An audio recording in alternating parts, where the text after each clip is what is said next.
Dieu vous bénisse. Alors, la vie sur terre est faite de haut et de bas. Certains ont plus de réussite ou plus de chance que d'autres. Et même ceux qui croient en Jésus n'échappent pas à cette réalité. Cependant, comment apprécie-t-on réellement les chances des uns par rapport aux autres?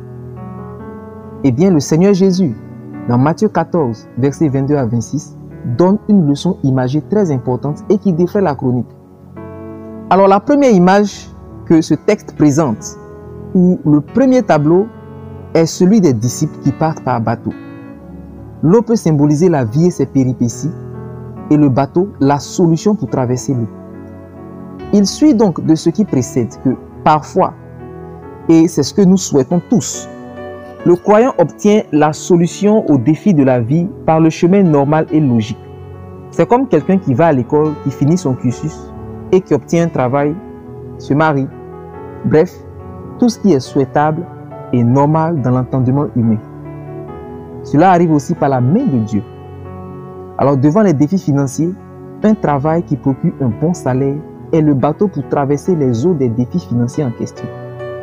Cependant, l'objet de ta tristesse, c'est que le tableau décrit ci-dessus n'est pas le tien. Tu regardes les autres s'en aller et comme Jésus, tu restes pour envoyer la foule. Alors tu es blessé de constater que c'est toi qui restes pour t'occuper de la foule quand les autres ont été dispensés de ce travail et qu'ils ont avancé.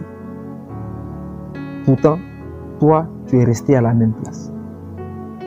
Normalement, vu que la foule est nombreuse, il serait plus facile de s'y mettre à plusieurs. Alors pourquoi faire partie les disciples? Cette situation est comme ces choses qui n'arrivent qu'à toi seul et pas aux autres. Ils ont eu la grâce de partir en bateau et toi tu es resté seul pour gérer la foule. C'est aussi l'image d'une difficulté que toi seul dois affronter ou un problème qui t'a recalé toi seul quand les autres ont réussi de façon logique et normale à aller de l'avant. Pourtant, loin d'être une fatalité, la chose se présente comme un avantage.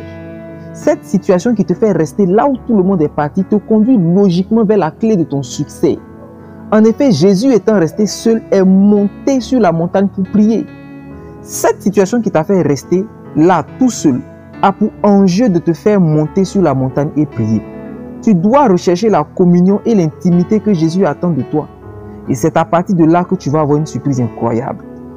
Alors ce que tu dois retenir, c'est que la vie n'est pas un long fleuve tranquille. Parfois, elle est un océan tumultueux. Alors les disciples qui traversaient étaient malmenés par les flots. Voici souvent le lot de ceux dont on pense qu'ils ont réussi. Parfois en secret, c'est difficile à un point que tu n'imagines pas. Il ne leur reste que le statut qui sauve les apparences. Mais toi, alors qu'il n'y a même plus de bateau, ce qui apparemment a aggravé ta situation, tu te lances sur les eaux et tu marches sur elles. Elles sont domptées. Tu vis le miracle de Dieu.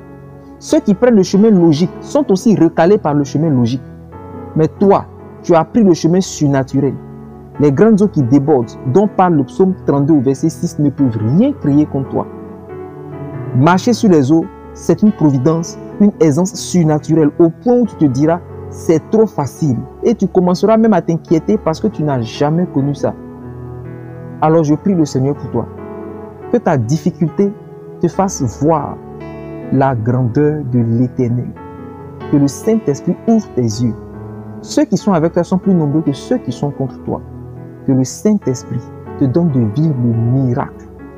Que Dieu te bénisse.